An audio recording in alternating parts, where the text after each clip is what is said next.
Dans la nuit silaosienne, les lumières du stade sont restées allumées. Il y règne une agitation inhabituelle.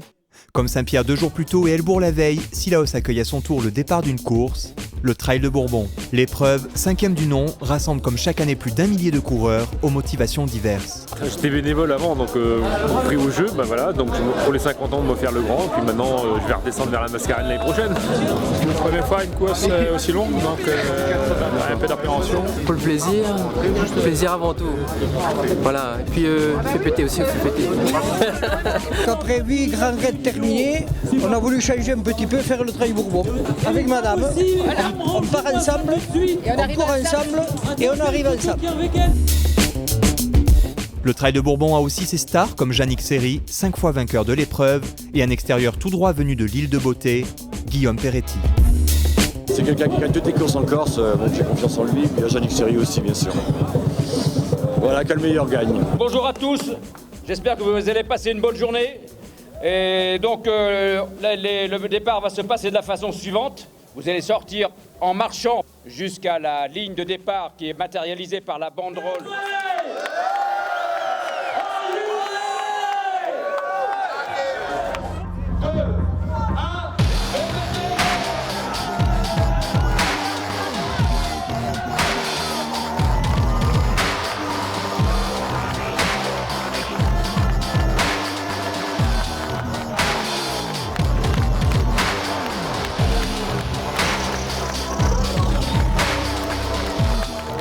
93 km et 5200 mètres de dénivelé, c'est un véritable ultra qui attend les trailers de Bourbon, tout de bleu vêtus. Comme ceux des autres épreuves, le village de la Redoute est leur objectif, mais le chemin est long avant de rejoindre le chef-lieu.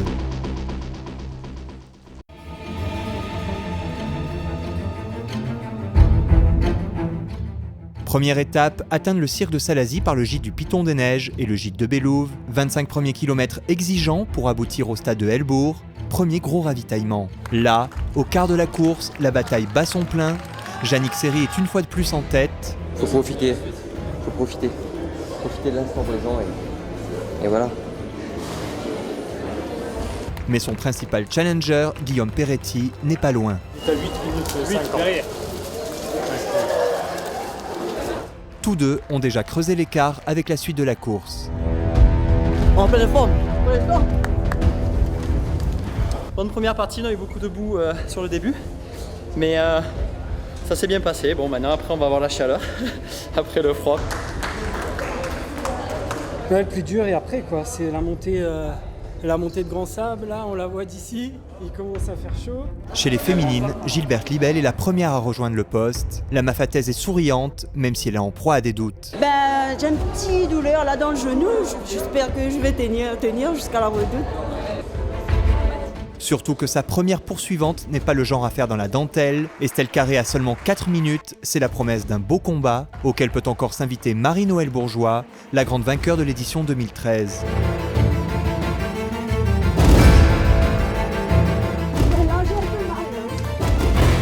Mais 15 km plus loin, au départ du sentier scout, si Gilberte et Estelle se suivent à 2 minutes, Marie-Noëlle accuse déjà un quart d'heure de retard. Le combat pour la première place prendra donc la forme d'un duel. À Helbourg, les trailers continuent de défiler tout au long de la matinée.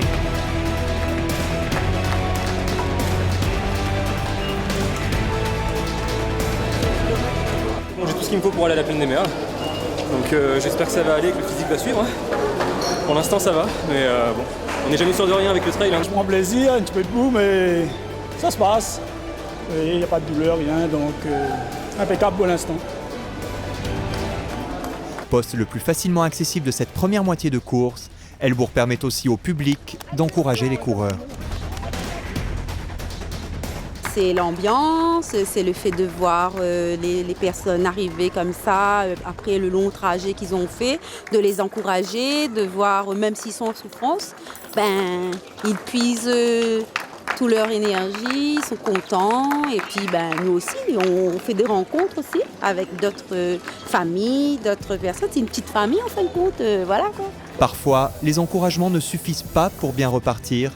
C'est là qu'interviennent les bénévoles du poste médical. Nous avons pris notre poste ce matin, donc monsieur est le premier pour l'instant. Nous avons eu des pansements ce matin, voilà.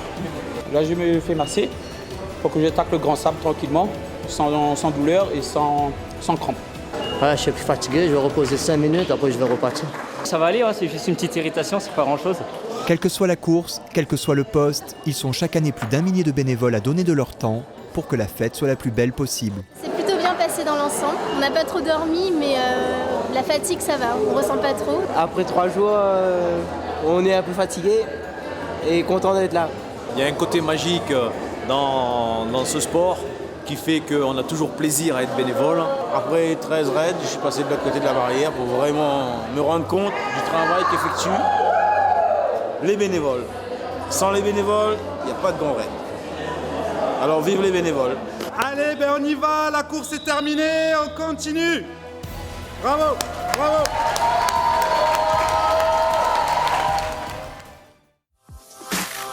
La page de Salazie tournée, la course se déroule maintenant dans Mafat.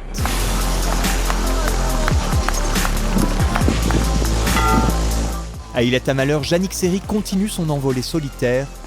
Cette année encore, le même scénario semble se reproduire. Le coureur de grand bassin, seul en tête, se paye en plus le luxe d'augmenter petit à petit son écart avec ses poursuivants.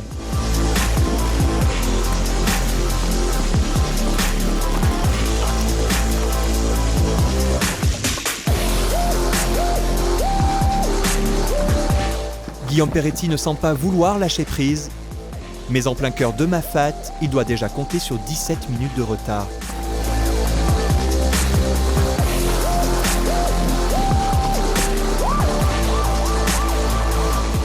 Quant au troisième, il s'agit de Georges-Éric Nirlo. Depuis Helbourg où il était 9e, il a su lentement mais sûrement grignoter des places.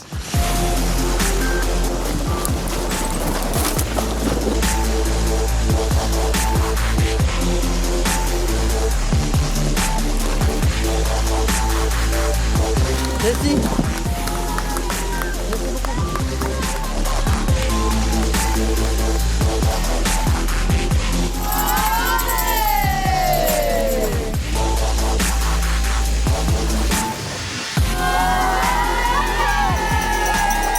Quand Gilberte Libel arrive à Horaire, elle est très entourée. Il faut dire que la Mafataise est ici chez elle, mais pour l'heure, elle a d'autres soucis à gérer. Les infirmières Oui, là, les infirmières. Oui, il y a des infirmières. Ah, d'accord, et c'est qui là? Ah, bah, en fait, j'ai eu le tendinite les deux côtés. C'est sans aucun doute le fait de course chez les féminines. Pendant que Gilberte Libel est à l'infirmerie, Estelle Carré rejoint à son tour le poste d'Horaire. Le temps de se ravitailler, elle repart sans même savoir qu'elle vient de prendre la tête de course. Je crois qu'elle est pas trop loin devant. Elle est derrière, t'es première là, ça y est. Elle est derrière. Elle est où? Elle était en train de se faire changer les bandes. Ah putain.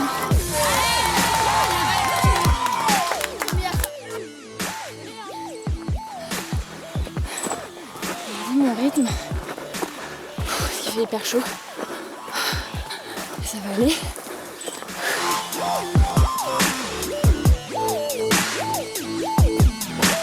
Gilberte, elle, sait le travail qu'elle a à accomplir. Même si l'écart reste à peu près le même entre les deux coureuses, c'est elle qui est désormais derrière. La pression monte, elle doit tenter de récupérer les 4 minutes qui la séparent désormais d'Estelle Carré.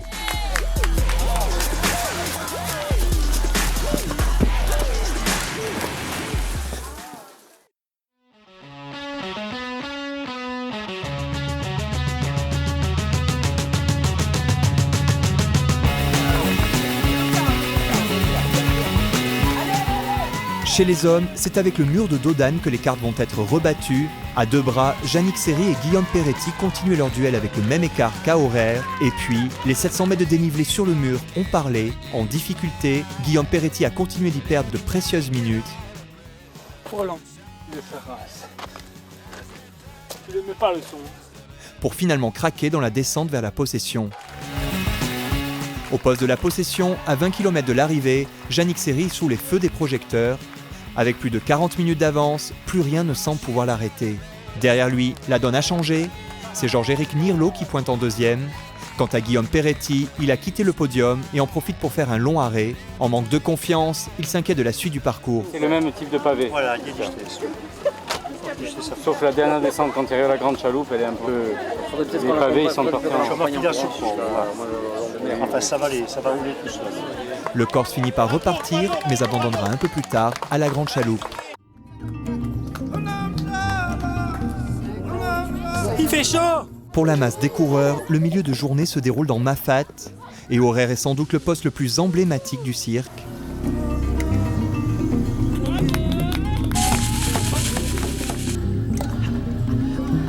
L'ambiance y est toujours au top, grâce au dévouement des bénévoles, mais aussi aux habitants de l'Illette qui ont toujours quelque chose à donner. Il faut dire que c'est une particularité de cette Illette, la majorité de ses habitants sont des musiciens.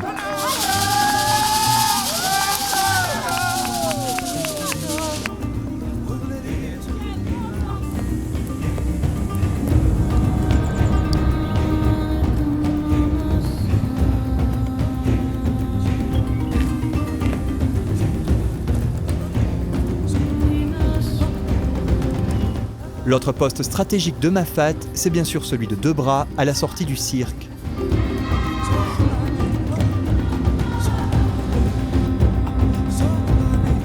Après 15 km de descente depuis le sentier scout, le type d'effort va radicalement changer avec la remontée sur dos d'âne par le fameux mur. Les coureurs ne doivent donc pas négliger ce poste, c'est le moment de bien se ravitailler, bien se reposer pour reprendre les forces nécessaires à la suite du parcours.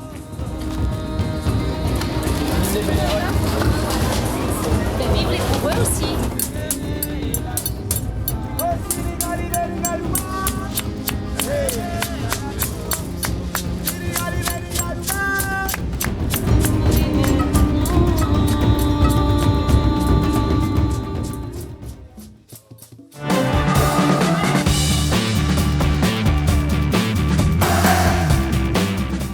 Déterminé à arracher cette 6e victoire, Yannick Seri n'a pas laissé planer l'ombre d'un doute. Et cette année, la première place a d'autant plus une saveur particulière que le coureur de grand bassin a bien failli ne pas faire partie de la fête. C'est ensuite Georges-Éric Nirlo qui s'offre la 2e place, une belle performance pour celui qui avait fait 2e réunionnais derrière Mick Auclin sur le Grand Raid en 2012. Et c'est finalement le Mahorais Wildan Idrissa qui complète le podium. Hors du top 10 pendant toute la première moitié de course, le coureur bien connu sur l'île au parfum a su lentement et sûrement reprendre des places. Chez les féminines, Estelle Carré et Gilberte Libel ont maintenu longtemps le suspense, avec parfois un écart de moins de 2 minutes entre elles. Mais c'est finalement Estelle Carré qui rejoint la Redoute en vainqueur après plus de 15 heures de course, tout en s'offrant une remarquable 8e place au scratch. Pour Gilberte Libel, qui arrive 20 minutes plus tard, l'exploit est aussi largement à la hauteur. En plus de s'emparer de la 2e place, la Mafataise intègre le top 12, 2 grandes coureuses. À 20 minutes près, Marie-Noëlle Bourgeois met le même temps que l'année dernière lorsqu'elle avait gagné la course pour rejoindre la Redoute. Cette année, sa performance lui permet de s'offrir une belle 3e place.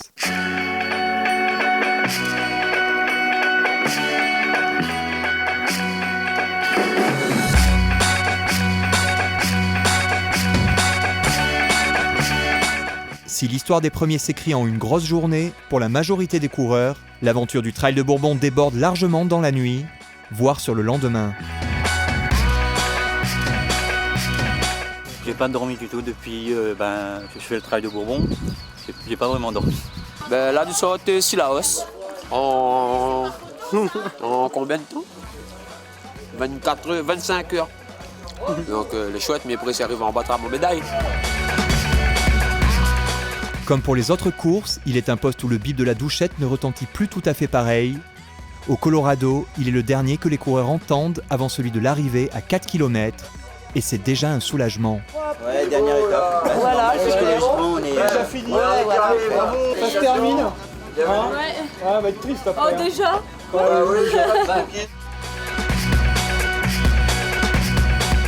C'était très dur là. Vraiment finir pour l'honneur parce que là, avec les genoux comme ça, c'est compliqué d'aller à la fin. Terminé par une descente, c'est l'occasion de libérer la foulée pour retrouver de dernières sensations. La pente peut être au contraire un calvaire pour ceux qui souffrent.